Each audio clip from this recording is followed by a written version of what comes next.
Mr. President, I'm delighted to welcome you and Mrs. Trump to Buckingham Palace this evening, just 12 months after our first meeting at Windsor. Visits by American presidents always remind us of the close and long-standing friendship between the United Kingdom and the United States.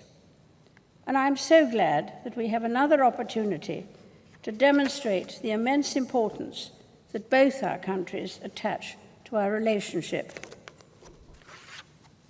In the coming days, you will see some of our most treasured historical buildings, speak to the business leaders whose expertise and innovation drive our economies, and meet members of our armed services, past and present. You will also travel to Portsmouth and Normandy to commemorate the 75th anniversary of D-Day.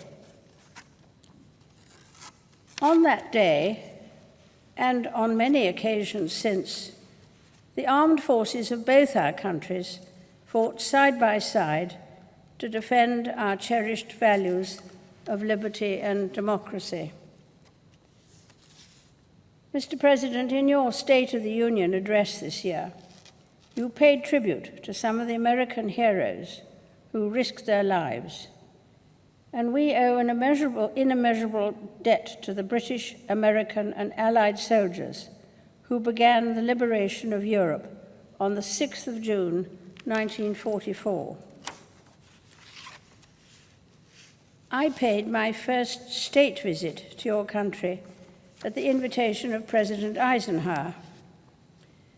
As Supreme Allied Commander, he had ultimate responsibility for the execution of the Normandy landings. In his headquarters in St. James's Square, not far from Buckingham Palace, British and American officers worked closely together to plan the freedom of a continent. And it would be no exaggeration to say that millions of lives depended on their common endeavor. As we face the new challenges of the 21st century, the anniversary of D-Day reminds us of all that our countries have achieved together. After the shared sacrifices of the Second World War, Britain and the United States worked with other allies to build an assembly of international institutions to ensure that the horrors of conflict would never be repeated. While the world has changed, we are forever mindful of the original purpose of these structures, nations working together to safeguard a hard-won peace. Of course, it is not only our security which unites us, but our strong cultural links and shared heritage. Every year, there are almost 4 million visits by Americans to the United Kingdom, with a great number claiming British descent. And with your own Scottish ancestry, Mr. President, you too have a particular connection to this country. We are also bound by the strength and breadth of our economic ties as the largest investors in each other's economies. British companies in the United States employ over 1 million Americans, and the same is true vice versa.